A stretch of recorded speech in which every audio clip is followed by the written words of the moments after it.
En cas donc d'impossibilité de réaliser chez quelqu'un qui a une prothèse au niveau de la jambe, qui ne peut pas faire donc, d'autres examens peuvent éventuellement nous aider à rechercher une ischémie à l'effort, notamment l'échographie cardiaque de stress. L'écho permet de visualiser la contractilité donc, des parois à l'état basal, puis après injection de d'obutamine, on va voir est-ce que la contractilité va se maintenir ou bien on verra l'apparition d'une hypokinésie au niveau donc de quelques segments. La scintigraphie myocardique aussi permet aussi, après provocation d'un stress, donc on peut voir aussi la fixation donc de radioisotopes au niveau des cellules, donc au niveau des myocytes. En cas de rétrécissement coronaire, on aura une mauvaise perfusion qui va se traduire par une mauvaise fixation du thallium, donc ou bien du MIPI. Et voici un exemple. Voici un exemple d'une scintigraphie où on voit ici à l'effort, regardez, une hypoperfusion au niveau de ce segment, et au repos, donc on revoit une redistribution. Donc ici, on voit donc une hypoperfusion au niveau de plusieurs segments, avec une redistribution à l'effort. Ici, de même, sur cette coupe long axe, où on voit, regardez, une hypofixation donc au niveau apical, avec reperfusion au repos. Donc, les examens, donc les éléments donc, qui peuvent nous permettre de rechercher une ischémie, ce sont d'abord l'épreuve d'effort, qui est un examen très simple à réaliser, qui peut être réalisé dans des cabinets donc, de cardiologie, et qui peuvent aider justement donc à poser le diagnostic et aussi à stratifier le risque justement donc d'atteinte donc coronarienne et le risque d'événements aussi de survenue d'événements cardiovasculaires, notamment d'un syndrome coronaire aigu. Nous avons l'échographie, donc, pour rappel, l'échographie de stress, la scintigraphie du myocarde. Donc, tous ces examens permettent, ce sont des examens donc, fonctionnels qui permettent d'établir le diagnostic. Comment doit-on faire le choix, justement, de ces tests? Voici la démarche, donc, qui va nous aider à définir la probabilité et, disons, de situer donc notre patient parmi les groupes où on aura donc une probabilité basse donc d'avoir une maladie coronarienne, le groupe de patients donc à haut risque. Voici comment doit-on procéder. Donc ici on commence bien entendu par la symptomatologie en fonction de l'âge et du sexe. Lorsque vous avez donc un patient qui est ici par exemple à risque, disons, à faible risque.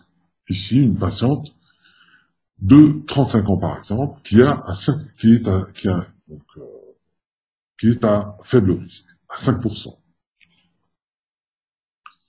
On peut rajouter ici des facteurs qu'on appelle facteurs modificateurs.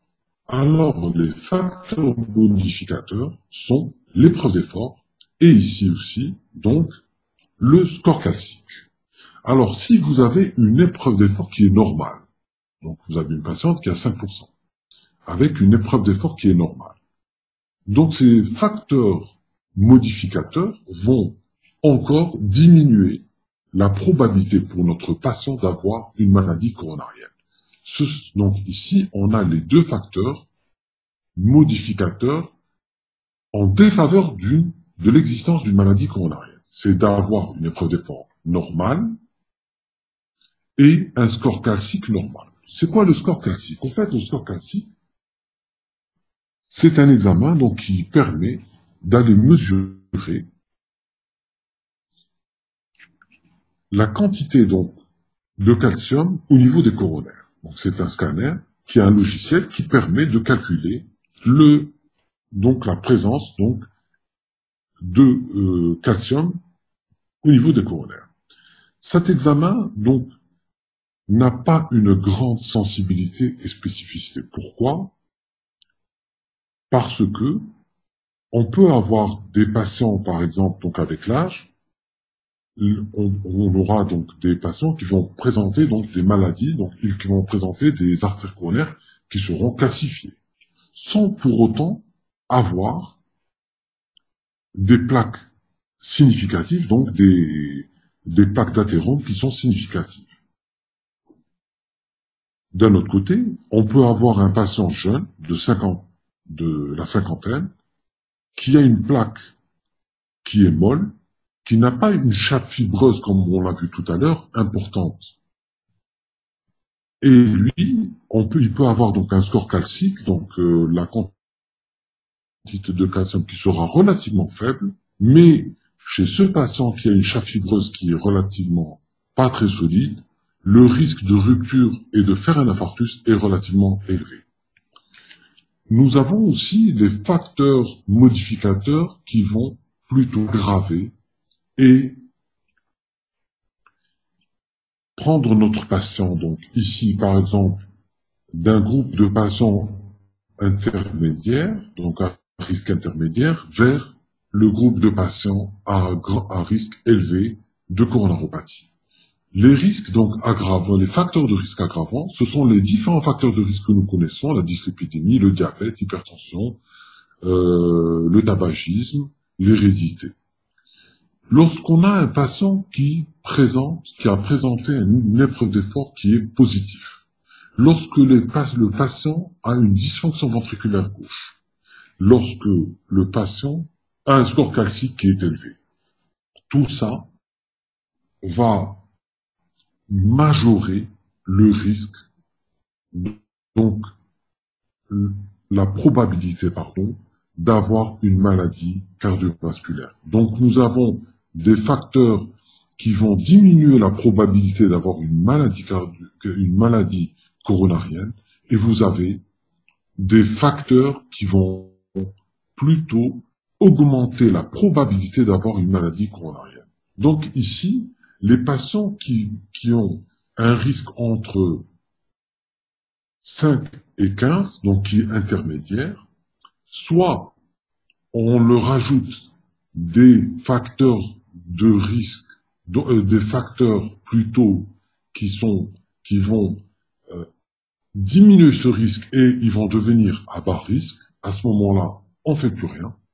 Soit au niveau donc des patients donc qui sont à risque intermédiaire entre 10 et 15, on leur rajoute les facteurs de risque aggravants et eux, ils vont passer au-delà donc de 15% et ils seront à risque élevé de présenter, donc d'avoir une maladie coronarienne.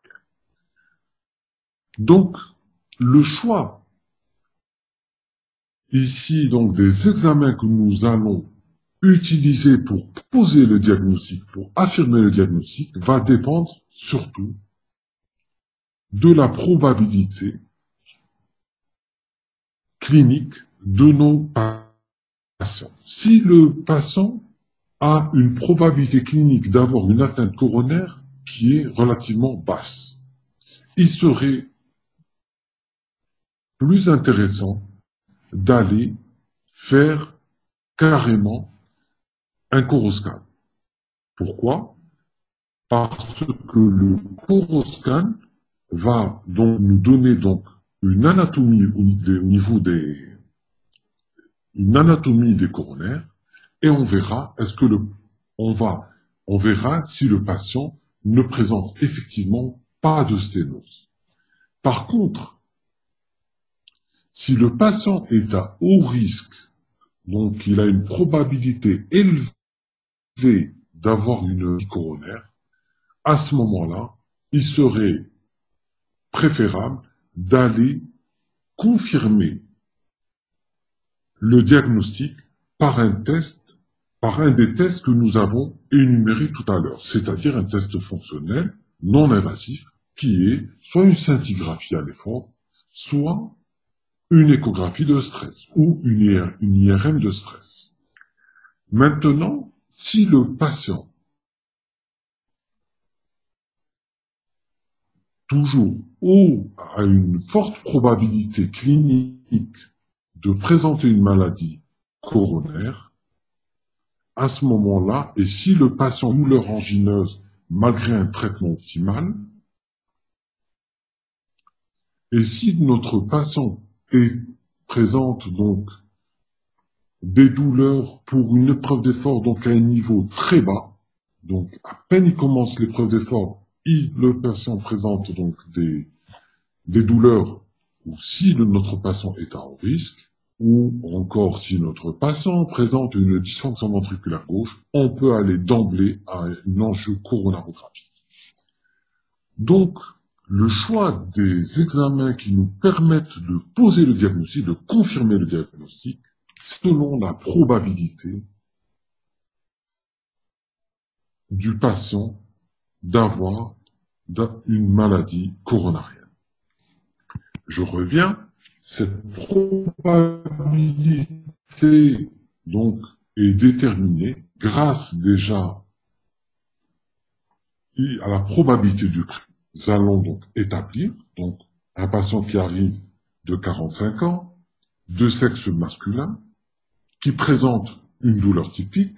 La probabilité du pré-test, elle est de 22%. Donc la probabilité qu'il ait une atteinte coronaire est de 22%. Maintenant, comment doit-on s'y prendre? Donc on va faire une épreuve d'effort chez ce patient. D'abord, on va voir est-ce qu'il a des facteurs de risque. Un exemple, ce patient est fumeur et a des antécédents cardiovasculaires. Donc sa probabilité ici va augmenter. La probabilité qu'il ait une maladie coronarienne va augmenter. Deuxièmement, on lui fait une épreuve d'effort. L'épreuve d'effort est positive, donc il a sous-décalé. Donc la probabilité d'avoir une atteinte d'une maladie coronarienne va encore augmenter. Donc notre patient devient un patient à haut risque coronarien. Donc chez lui, si le patient on peut faire d'emblée un test d'ischémie qui est soit une scintigraphie, soit une écho d'obus, soit une IRM de stress, confirmer et faire une évaluation. Si le patient, ensuite, on peut traiter le patient. On va donner le traitement qu'on verra tantôt. Maintenant, si le patient, malgré un traitement, continue à être symptomatique, à ce moment-là, on peut aller vers la coronarographie car la coronarographie, c'est l'examen de référence pour définir exactement l'anatomie des coronaires et éventuellement proposer un geste de revascularisation en paire procédure. Maintenant, si notre patient présente des symptômes, malgré un traitement médical, il continue à avoir des douleurs, il commence donc à avoir une dysfonction ventriculaire gauche, on peut aller d'emblée en angiocoronarographie. Voici donc un scanner coronaire où on voit ici chez une patiente une sténose de l'IVA. Maintenant la coronarographie. La coronarographie, c'est bien entendu c'est l'examen de référence pour poser le diagnostic avec certitude d'une insuffisance coronaire. Et c'est quoi? Au fait, on fait monter des sondes par voie artérielle, soit fémorale ou radiale, au niveau des ostéades coronaires, et on injecte un produit de contraste. Ici, on voit parfaitement la coronaire gauche, l'injection de la coronaire gauche avec le tronc commun. Ici, on a l'interventriculaire antérieur et la CX. Ici, l'injection de la coronaire droite avec le premier segment de la coronaire droite, deuxième segment, troisième segment, et bifurcation rétroventriculaire gauche, interventriculaire postérieure. Ici, regardez, c'est un patient qui a présenté une douleur thoracique crescendo et qui a qui a 55 ans, diabétique, hypertendu et tabagique. C'est un patient, si on revient ici, on fait ici la probabilité du pré-test que le patient soit coronarien. Regardez, C'est un patient, on a dit, de 55 ans. Regardez, il est à 32%, donc il reste très élevé, donc avec une épreuve d'effort qui est positif, qui est tabagique, hypertendu, diabétique, donc lui, il est, regardez ici, à très haut risque. Donc chez ce patient, donc on a réalisé donc, une coronographie, et là on voit une sténose serrée au niveau de l'hiver. Voici un patient qui a présenté donc une sténose serrée au niveau donc, de la coronaire de peau de D2, du deuxième élément.